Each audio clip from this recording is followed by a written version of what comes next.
Little flashlights on all the parts I kept hidden.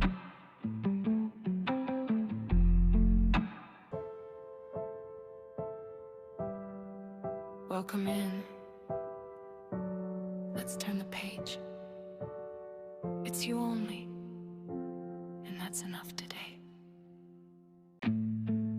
Two books quietly shape the way the world understands the human mind. They were born from war, disagreement, activism, and scientific conflict. And the truth is, the story of mental illness is still being written. There was a time when suffering of the mind had no clear language.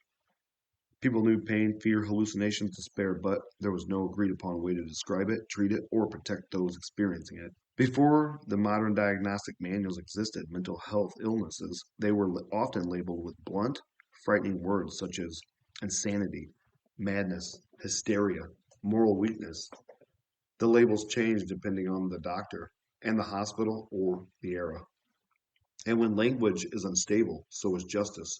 In the late 1800s and the early 1900s, two psychiatrists could examine the same person and arrive at completely different conclusions. One might say a patient suffered from melancholy, another might say nervous exhaustion, and a third might say moral insanity. Each diagnosis carried different consequences, different treatments, different stigma, and sometimes the loss of a person's freedom. Hospitals and courts needed something more reliable, but it would take decades of conflict, tragedy, and debate before systems like the Diagnostic and Statistical Manual of Mental Health Disorders, 5th edition, and the ICD-11 would emerge. Their origins are not merely academic. They are written in the lives of real people. When the law didn't understand the mind. In 1843, a man named Daniel M'Naughton walked into the streets of London and shot Edward Drummond, the secretary of the British Prime Minister Robert Peel. M'Naughton believed the government was conspiring against him. His paranoia was overwhelming and consuming. When the case reached court, doctors testified that he was suffering from delusion. The trial led the famous M'Naughton's case, which produced what would become known as the M'Naughton Rule. It attempted to define legal insanity, whether a person could understand the nature or wrongfulness of their actions.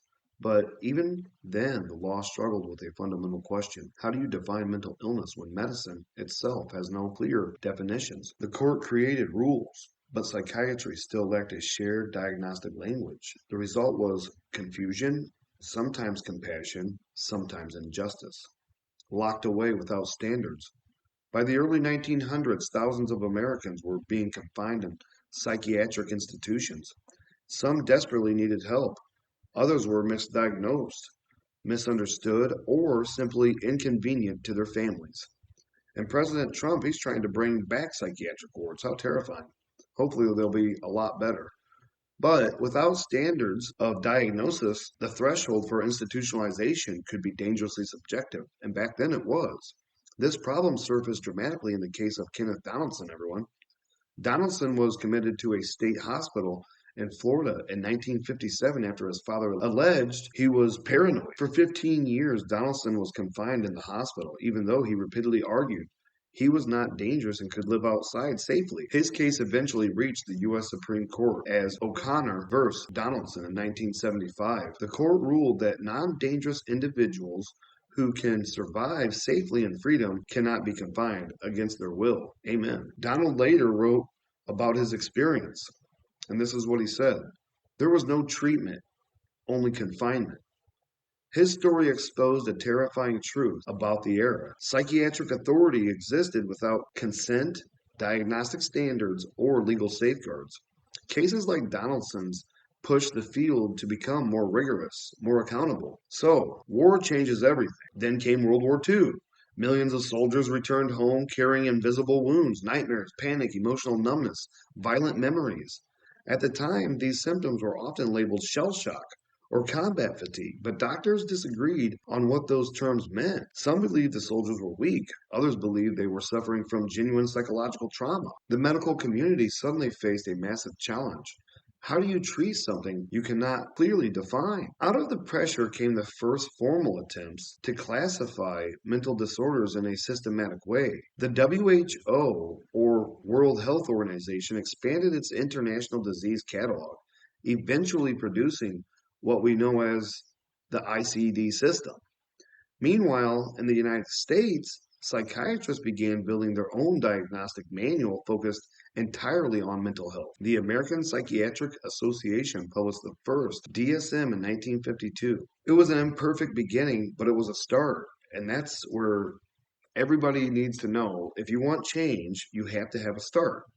The culture battles inside psychiatry, and we all know them. We've heard them on the news, in videos. Even after DSM was created, the struggle to define mental illness continued. One of the most emotional and controversial moments in psychiatric history arrived in 1973. At the time, the DSM listed homosexuality as a mental disorder. Activists, clinicians, and researchers began challenging the diagnosis. Many argued there was no scientific evidence that same sex attraction was a pathology. Protests erupted at psychiatric conferences. Debates became fierce, sometimes deeply personal. I'm sure tons of relationships were ruined. That year, the American Psychiatric Association voted to remove homosexuality from the DSM. And that's why people say that today that, oh, homosexuality it's a mental illness, is because of that finding. The decision demonstrated something both hopeful and unsettling. Psychiatry evolves, but it is not immune to cultural pressures, social change, and human bias. The search for reliability. And I believe that last comment about psychiatry not being immune to cultural pressure, social change, and human bias, that came about, because of the passionate era from 1940 to 60, the hippies, free love, sex, all that crap. That all had to roll up into it psychologically together. But by the 1970s, psychiatry faced another crisis. Researchers discovered that psychiatrists often disagreed dramatically when diagnosing patients.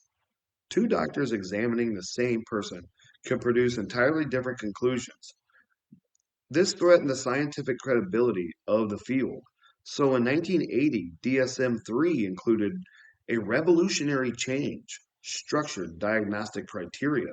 Instead of vague descriptions, disorders would now require specific combinations of symptoms lasting certain lengths of time. This approach, sometimes criticized as turning human suffering into checklists, was meant to solve a real problem: inconsistency. And they found that out by using KPIs, key performance indicators. The continuing debate. Today, the DSM and the ICD are the dominant systems used worldwide to define mental disorders. Yet, disagreement still exists. For example, the ICD-11 includes complex post-traumatic stress disorder, which I really think it should be called complex pre- and post-traumatic stress disorder. Recognizing that prolonged trauma, especially childhood abuse, can produce symptoms distinct from traditional post-traumatic stress disorder. The DSM does not list complex PTSD as its own disorder. This debate continues among trauma researchers and clinicians.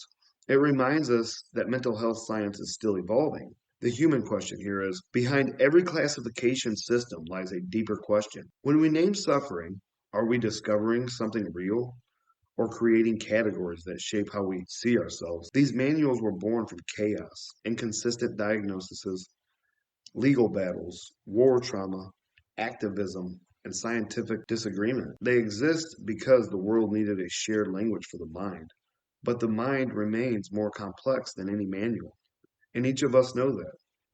And every diagnosis, every category ultimately traces back to the human being trying to understand their own pain. That truth is the real story behind these books. And thank you guys for listening to the You Only podcast. Please follow us. Please join our Facebook. Check us out on TikTok and Instagram.